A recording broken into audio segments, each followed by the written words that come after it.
تو سیاست اس کا ایک ذریعہ ہے. جی. ہم نے سیاست کو کبھی پیشہ نہیں بنایا. اچھا. اور نہ ہی سیاست ہمارے لیے روزگار ہے. ٹھیک ہے. الحمدللہ میرا جو میرے شہر میں کردار ہے سیاسی اعتبار سے وہ بہت روشن ہے. بالکل. اور کوئی بھی فرد جو ہے وہ اس حوالے سے میرے پر ایک آپ کہہ لیں کہ 1 روپے کی بھی کرپشن کا الزام نہیں ہے. اور الحمدللہ ہم نے بہت اچھے طریقے سے ہمیشہ سرو کیا ہے اور کرتے رہیں گے. 2018 میں جو ہے وہ الیکشن نہیں لڑا. جی. اس کے پیچھے کافی ساری وجوہات تھیں. جی. اب ان وجوہات کو میں ڈسکلوز کروں گا تو ظاہر سی بات ہے وہ کنٹروورسی کی طرف چلا جائے گا. جامعہ محمودیہ جو ہے وہ میری عظیمت کی نشانی ہے. ٹھیک ہے. بالکل. اور الحمدللہ ترقی کے راستے پر گامزن ہے. بالکل. اور اس میں جو ہے وہ درس نظامی مکمل پڑھایا جاتا ہے. ٹھیک ہے. اس کے ساتھ ساتھ ہمارے ہاں تجوید کی الگ سے کلاس. ٹھیک ہے. جس میں قراء تیار کیے جاتے ہیں. جی. اور اس کے ساتھ اس کے کچھ پلانز ہیں ایسے جو ابھی ڈسکلوز نہیں کیے جا سکتے. ٹھیک ہے. چیزوں پہ کام چل رہا ہے اور پہلے سے اس کا تعمیری نظام بہت بہتر ہے. ابھی دیکھتی آنکھوں سنتے کانوں کو حافظ ہارون کا سلام پہنچے. ویورز آج ہم موجود ہیں گلشن حضرت جھنگوی شہید رحمۃ اللہ علیہ. اور آج ہمارے ساتھ جو شخصیت موجود ہیں کسی تعارف کے محتاج نہیں. ایسی شخصیت جن کے خاندان کی قربانیوں کی وجہ سے یہ گلشن پروان چڑھا. میری مراد عظیم باپ کے عظیم فرزند شہید ناموس صحابہ اور حضرت مولانا حق نواز جھنگوی رحمۃ اللہ علیہ کے علمی روحانی فرزند سابق MPA جنگ جناب حضرت مولانا مسرور نواز جھنگوی صاحب. السلام علیکم. وعلیکم السلام. جی مولانا صاحب کیا حال ہے؟ ٹھیک ہیں آپ؟ اللہ کا شکر. بہت بہت شکریہ آپ نے اپنے خصوصی وقت میں سے وقت نکالا. مولانا صاحب اس پوڈ کاسٹ کی 2 نشستیں ہوں گی 2 سے 3 جس میں پہلے نشست ہم آپ کے خاندانی پس منظر سے آغاز کریں گے. آپ بتائیں آپ کا خاندانی پس منظر کیا ہے؟ کتنے بھائی ہیں آپ اور سبھی اسی فیلڈ میں ہیں یا صرف آپ اس فیلڈ میں ہیں؟ میرے والد محترم جو ہیں وہ بہت عظیم شخصیت ہیں اور آپ ان سے واقف ہیں اور تقریباً تمام سننے والے بھی واقف ہیں. جی. آپ نے خاندانی پس منظر کی بات کی ہے. جی. تو ہم آبائی طور پر جو ہے وہ جنگ کے ہی رہنے والے ہیں. ٹھیک ہے. اور جو ہے میرے دادا وہ یہاں کے ایک بہت مشہور شخصیت تھے. جی بالکل.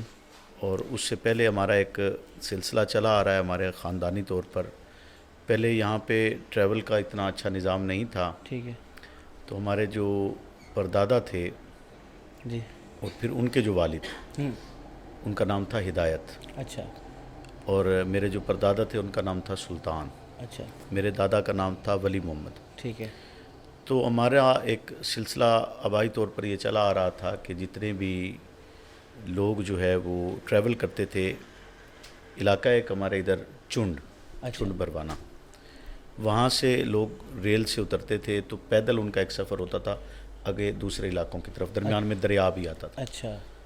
تو ہمارے ہاں ایک یہ روایت تھی کہ ہمارے گھر پہ ہمارے ڈیرے پہ لوگوں کو جو ہے وہ کھانا اور رہائش دستیاب ہوتی تھی. اچھا ماشاءاللہ. تو وہ ایک سلسلہ چلتا آیا وہی ایک خدمت کا اور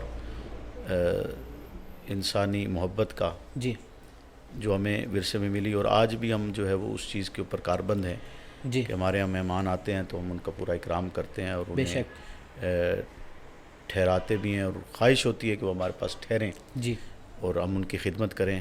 اور اللہ رب العزت اس پر ہمیں جو ہے مزید توفیق عطا فرمائے کہ ہم مزید بہتر طریقے سے یہ کر سکیں. آمین. بھائیوں کا آپ نے پوچھا تو بھائی ہم جو ہے وہ 3 تھے. اچھا. بڑے میرے بھائی جو ہیں مولانا اظہار الحق جھنگوی جی وہ شہید ہو گئے. اچھا. کراچی میں سن 2002 میں. اچھا. وہ عالم تھے اور بہت قابل انسان تھے. پھر میرے دوسرے بھائی ہیں حسنین صاحب. جی. وہ جو ہے اپنا مطلب انہوں نے دینی تعلیم حاصل نہیں کی تھی. وہ بڑے ہیں آپ سے؟ مجھ سے بڑے ہیں. ٹھیک ہے. وہ گھر کے ہی معاملات میں مصروف رہتے. اور تیسرے نمبر پہ میں ہوں. ٹھیک ہے. تو یہ ہمارا جو ہے بہن ہماری کوئی نہیں. ٹھیک ہے. تو آپ کی فراغت کہاں سے اور کس سن میں آپ نے فراغت حاصل کی؟ میری سن 2002 کی ہے اور سن 2012 کی ہے. 2 کی سن 2012 کی ہے اور جامعہ محمودیہ سے. اچھا جامعہ محمودیہ سے. ٹھیک ہے. ٹھیک ہے ماشاءاللہ.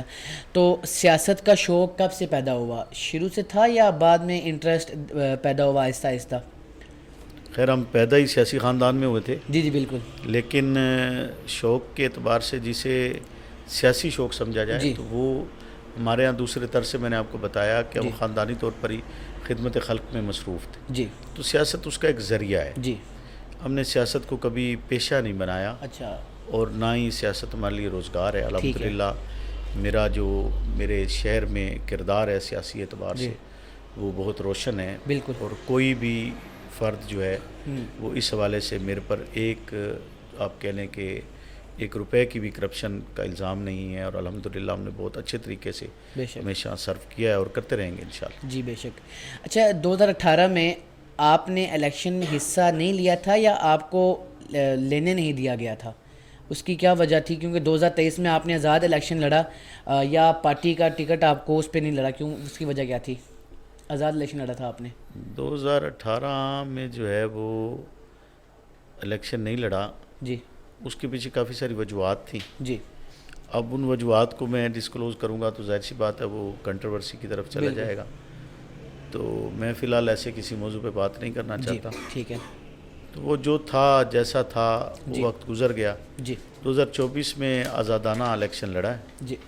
اور الحمدللہ جو ہے وہ 40,000 پلس ووٹ حاصل کیے ہیں، جی بالکل. اور بہت اچھا رہا. جی. اچھا مولانا صاحب، آپ نے 2023 میں بہت بڑی تعداد میں ووٹ حاصل کیے. 2024 میں آپ نے بہت بڑی تعداد میں ووٹ حاصل کیے، لیکن پھر بھی آپ کو جماعت نے آپ کو ٹکٹ نہیں دیا. اس کا کیا وجہ ہے؟ چلیے تو وہی بتا سکتے ہیں بھائی.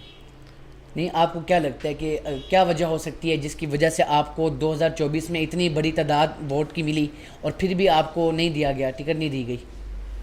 کیا کہہ سکتے ہیں، یہ تو ظاہر سی بات ہے، اس کا جواب تو وہی دے سکتے ہیں جو، ٹھیک ہے. چونکہ ویسے جو ہے وہ ایک عرصے سے ہمارے درمیان ایک علیحدگی ہے، جی. تو اس میں ظاہری بات ہے ساری چیزیں آ جاتی جی. ہیں.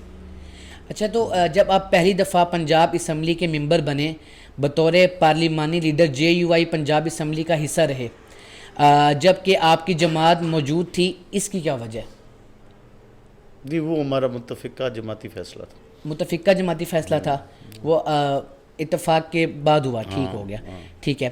اچھا اس کے علاوہ مجھے یہ بتائیے گا کہ جو آنے والا الیکشن ہے، کیا وہ انشاءاللہ آپ سنی سلامتی پاکستان پارٹی کے ٹکٹ پہ ہی لڑیں گے؟ کیا ارادہ ہے آپ کا؟ ہاں، اگر اس وقت تک اس کے مراحل جو ہے جو سیاسی ہیں وہ مکمل ہو گئے تو انشاءاللہ ٹھیک ہو گیا. تو باقی ویسے تو ہماری نشست کا اینڈ ہوتا ہے یہاں پہ، جس کے اندر آپ سے خاندانی پس منظر کے بارے پوچھا. اس کے علاوہ آپ تھوڑا سا اپنے مدرسے کے بارے بتائیے گا، جو آپ کا مدرسہ ہے جہاں ہم لوگوں نے رہائش پذیر تھے، تو بتائیے گا کہ ادھر کیا کیا تعلیم دی جاتی ہے، اور اس کے علاوہ اگر کوئی ملاقات کرنا چاہے یا اس حوالے سے کوئی بات چیت کرنا چاہے تو کیا اوقات ہیں ملنے کے، اور اس کے علاوہ اس کی تفصیل بتائیے گا مدرسے کی. جامعہ محمودیہ جو ہے وہ امیر عظیمت کی نشانی ہے. ٹھیک ہے. بالکل. اور الحمدللہ ترقی کے راستے پر گامزن ہے. بالکل. اور اس میں جو ہے وہ درس نظامی مکمل پڑھایا جاتا ہے. ٹھیک ہے. اس کے ساتھ ساتھ ہمارے ہاں تجوید کی الگ سے کلاس، ٹھیک ہے، جس میں قراء تیار کیے جاتے ہیں. جی. اور اس کے ساتھ اس کے کچھ پلانز ہیں ایسے جو ابھی ڈسکلوز نہیں کیے جا سکتے. ٹھیک ہے. چیزوں پہ کام چل رہا ہے، اور جی. پہلے سے اس کا تعمیری نظام بہت بہتر ہے ابھی. ٹھیک ہے. اور انشاءاللہ العزیز جو ہے وہ جو خواب تھا امیر عظیمت کا بالکل کہ وہ اسے ایک بہترین اور مثالی اور روشن ادارہ اور ایک یونیورسٹی کی شکل میں اسے دیکھنا چاہتے جی تھے. بالکل. تو انشاءاللہ العزیز اللہ رب العزت کی توفیق کے ساتھ ہم ان کے اس خواب کو پورا کریں گے، اور اس کو جو ہے وہ اس سطح پر لائیں گے انشاءاللہ اللہ رب العزت کے حکم سے. جی انشاءاللہ. اچھا ایک آخری سوال کہ آپ جماعت کا مستقبل کیا دیکھ رہے ہیں آگے؟ میں تو روشن دیکھ رہا ہوں. روشن دیکھ رہے ہیں. ہاں جی. چلیے جی انشاءاللہ اللہ روشن کرے.